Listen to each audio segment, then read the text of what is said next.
Have you lost a ton of traffic from Google and are wondering how you're going to replace it and how you're going to fix your business or your niche website?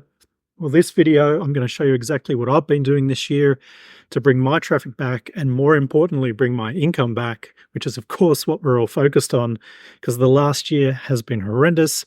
So if you're ready to get started and find the strategy to replace your Google traffic, then let's jump right in.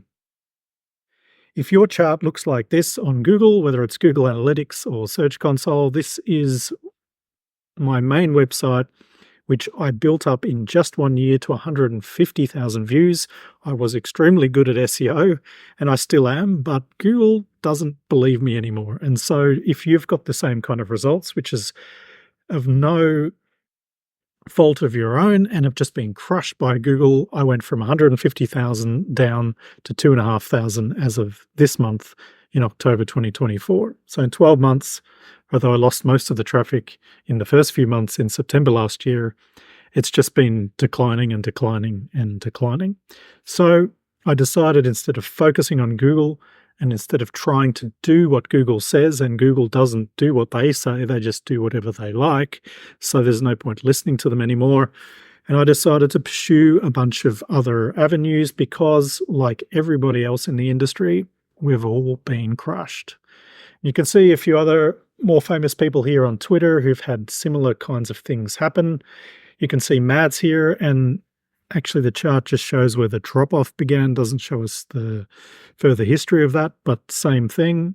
And Rahul's also had the same thing happen, very similar to mine. And Morgan, who is quite famous in the hating on Google for HCU updates, and I've been following her for a while. It's quite funny to watch because it's just so horrendous. And they've even invited her and a few other people to Google to listen to them and take it into consideration. And then there was a little blip on the radar in August and September this year where some sites recovered for a few weeks. And in recovered, I mean going from almost nothing to something and then back to nothing again. And so, yeah, she's written another tweet on October 9th, just saying, yeah, thanks for inviting me and doing absolutely nothing and not listening to us. And you've ruined hundreds and thousands of businesses, and all for nothing. And yeah, that's not even including the AI changes, which are coming and are going to take things to an all new level of horribleness and crush us even further with AI overviews. So if your chart looks like this, then let's have a look at what we can do about it. So, of course, Google tells you do the right things, create the best content, be helpful. And if you've been listening and you've been eating your vegetables and you've been good to your mother, then you might be wondering, why is your site not recovering? And that's because none of that matters anymore. Google is just doing whatever they feel like, promoting Reddit, promoting Quora, promoting branded huge sites, and not listening to us. So what I've been doing instead, and you can have a quick look at this chart. It's a little bit confusing, but this is from Google Analytics. And the top line, the dotted line, shows the overall traffic. And I have not recovered my traffic completely, but I've got back to 75,000 a month. Now, some of that's search traffic from Bing, which has been improving, and they don't hate me as much. But quite a lot of it is from social media, from email, and from direct traffic. And this traffic is the most valuable traffic in terms of RPMs for advertising. So I make most of my money from direct traffic and email because social is a bit more hit and miss. And Pinterest is really good if you can win on Pinterest. And yeah, so I've recovered basically back to 75,000. But when you layer on top of that new ways of making money, I've more than passed where I was when I was at 150,000 by reworking my business completely. And we're going to dive a little bit more into what I've done there so that you can understand a path forward. And I'll go into that in more videos. So be sure to subscribe and like this video down below if you want to follow along with what I'm going to be teaching you guys, what I've been doing this year, what's working, how I've managed to sustain this 75,000 visitors to my travel website.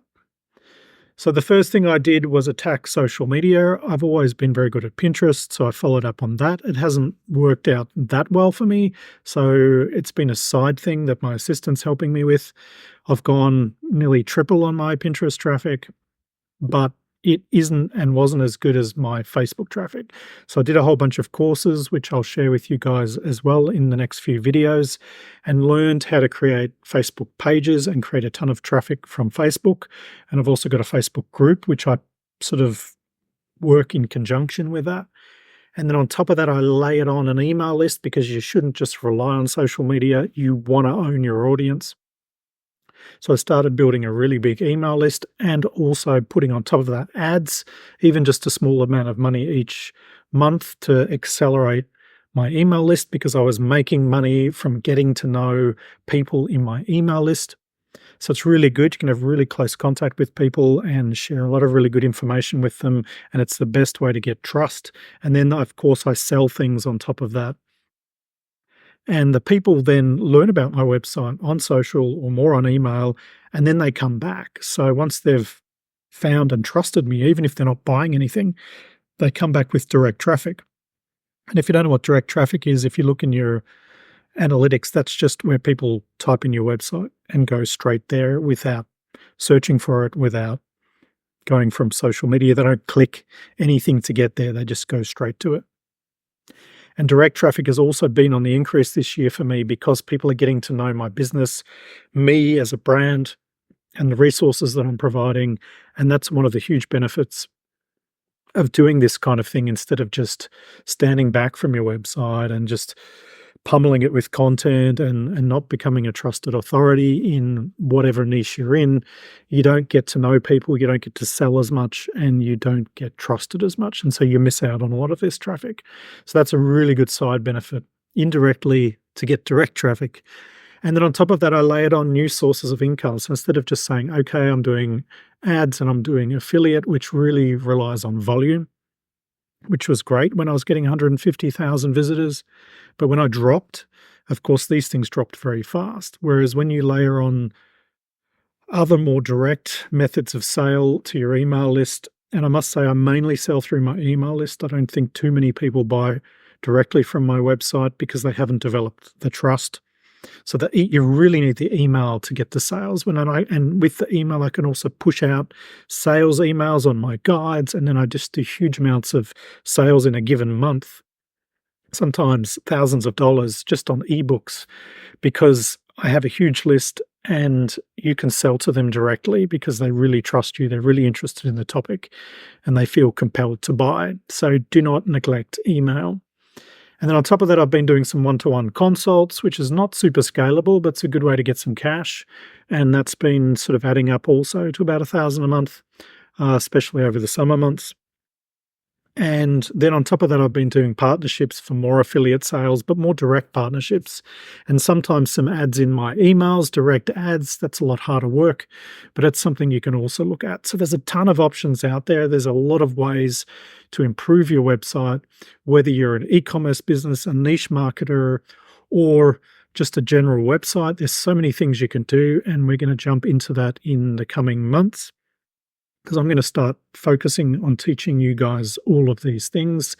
And let's have a quick look at the results that I got from owning my own audience, creating my own brand, and working from people in my niche. That was my overall strategy, just so you get an idea of what a long-term business creation strategy is today in 2024, 2025. So as you can see, last July I did really well, and that was predominantly from ads and some affiliate sales, but it wasn't huge on that website last year. I was doing really well on ads from the 150,000, and as you can see, that plummeted. And I've built back up the traffic, so the ads have come back a bit to about half.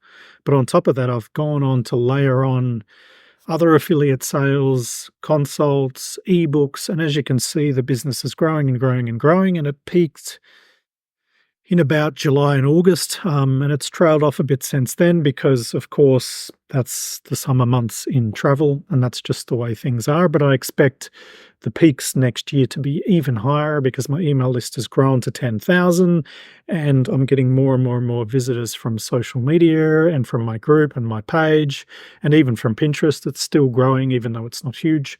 So I still keep working on it. And I've been looking at some other channels like Flipboard, And I've just started doing Instagram, which is working really well.